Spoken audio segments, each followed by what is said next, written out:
Good evening students, welcome to biology classes by Neha.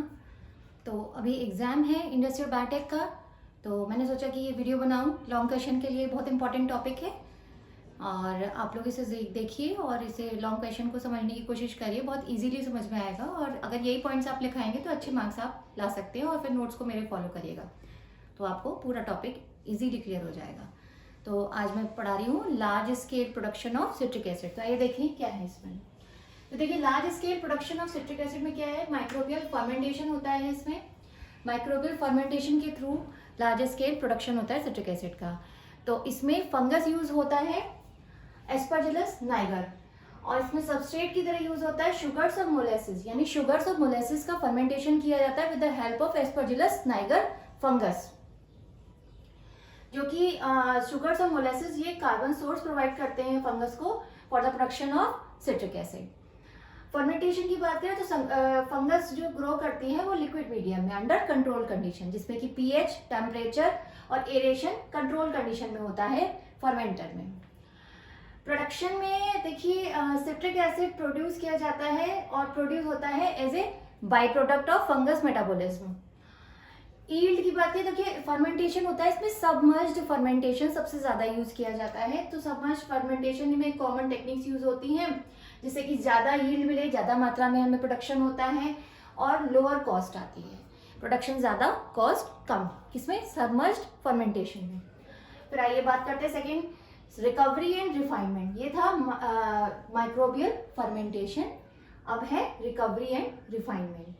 तो recovery and refinement में क्या है कि पहले जो हम इसमें मीडिया यूज कर रहे हैं यानी ब्रॉथ में यूज कर रहे हैं, ब्रॉथ क्या होता है, लिक्विड मीडियम, तो उसको पहले प्री ट्रीटमेंट दिया जाता है। तो प्री ट्रीटमेंट में क्या है, ब्रॉथ है उसको प्री ट्रीटमेंट इसलिए दिया जाता है कि उसमें कोई भी इम्प्योरिटी है तो वो रिमूव हो जाए, या फिर कोई उसमें माइक्रोब्स पहले से तो ग्रो नहीं कर रहा है तो उसको रिमूव करने के लिए उसको प्री ट्रीटमेंट दिया जाता है।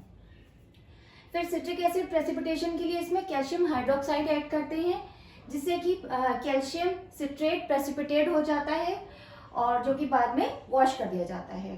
फिर होता है नेक्स्ट है डिसोल्यूशन। डिसोल्यूशन में क्या है, precipitate is dissolved with dilute sulphuric acid resulting in citric acid, ठीक है। फिर कैल्शियम हाइड्रोक्साइड पहले डाला प्रेसिपिटेट करने के लिए, फिर प्रेसिपिटेट को डिसॉल्व करने के लिए क्या लिया हमने, डाइल्यूट सल्फ्यूरिक एसिड। फिर डाइल्यूट सल्फ्यूरिक एसिड की हेल्प से सिट्रिक एसिड और कैल्शियम सल्फेट मिलता है। फिर है प्यूरिफिकेशन। तो सिट्रिक एसिड सॉल्यूशन को ब्लीच किया जाता है, is bleached and then crystallised. तो क्रिस्टलाइज फॉर्म जो होती है तो सबसे प्योर फॉर्म मानी जाती है। तो इसको पहले ब्लीच किया जाता है और फिर इसे क्रिस्टलाइज करते हैं जिससे कि एनहाइड्रस फॉर्म में या फिर मोनोहाइड्रेट सिट्रिक एसिड मिल जाए, ठीक है। क्रिस्टलाइज फॉर्म यानी एनहाइड्रस यानी उसमें वाटर नहीं है, और मोनोहाइड्रेट या फिर मोनोहाइड्रेट सिट्रिक एसिड की फॉर्म में वो मिल जाता है। थर्ड है continuous growth and strain development. अब बहुत ज्यादा मात्रा में चाहिए क्योंकि हमने बात कर रहे हैं यहाँ पे large scale production of citric acid की, तो ज्यादा मात्रा में चाहिए तो हमें बहुत ज्यादा मात्रा में कंटेंट भी चाहिए उसका।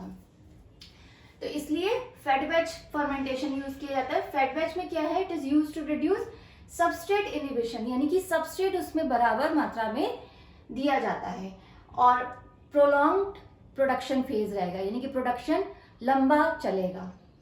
स्ट्रेन इंप्रूवमेंट यानी कि कुछ जेनेटिक मॉडिफिकेशन या मॉलिक्यूलर टेक्निक्स यूज होती हैं स्ट्रेन को इम्प्रूव। स्ट्रेन किसका, एस्परजिलस नाइगर का जो स्ट्रेन है यानी कि जो उसकी प्रजाति है उसको इम्प्रूव करने के लिए उसमें कुछ जेनेटिक मॉडिफिकेशन या फिर मॉलिक्यूलर टेक्निक्स यूज करी जाती हैं for the enhancement of citric acid production, यानी कि सिट्रिक एसिड प्रोडक्शन की एफिशिएंसी बढ़ाने के लिए उसकी जो बहुत ज्यादा मात्रा में सिट्रिक एसिड मिले। फिर है लार्ज स्केल प्रोडक्शन। तो लार्ज स्केल प्रोडक्शन सबसे ज्यादा इसके मेजर प्रोड्यूसर्स हैं यूएसए, इंडिया, चाइना, ब्राजील और इटली, ये इसके मेजर प्रोड्यूसर्स हैं और कई मिलियन मात्रा में, कई मिलियन टन्स में सिट्रिक एसिड का प्रोडक्शन ये कंट्रीज करते हैं। टेक्नोलॉजिकल एडवांसमेंट की बात करें तो बायोटेक्नोलॉजी, बायोकेमिस्ट्री और मॉलिक्यूलर बायोलॉजी टेक्निक्स इसमें यूज होती हैं for the development of more efficient production. तो बहुत कम टाइम में, बहुत शॉर्ट में मैंने समझाया large scale production of citric acid. अगर आप इतना भी पढ़ लें और इसको लिख के आएँ और मेरे नोट्स को एक बार फॉलो कर लें तो बहुत अच्छे मार्क्स आप गेन कर सकते हैं।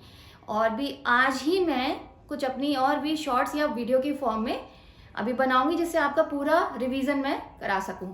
ठीक है, तो आप थोड़ा सा अपडेट रहिएगा, देख लीजिएगा। तो आज के लिए इतना ही अभी, फिर मैं नेक्स्ट वीडियो में अभी आती हूँ, थोड़ी देर में अवेलेबल होती हूँ। ठीक है, तो अभी के लिए गुड बाय, टेक केयर।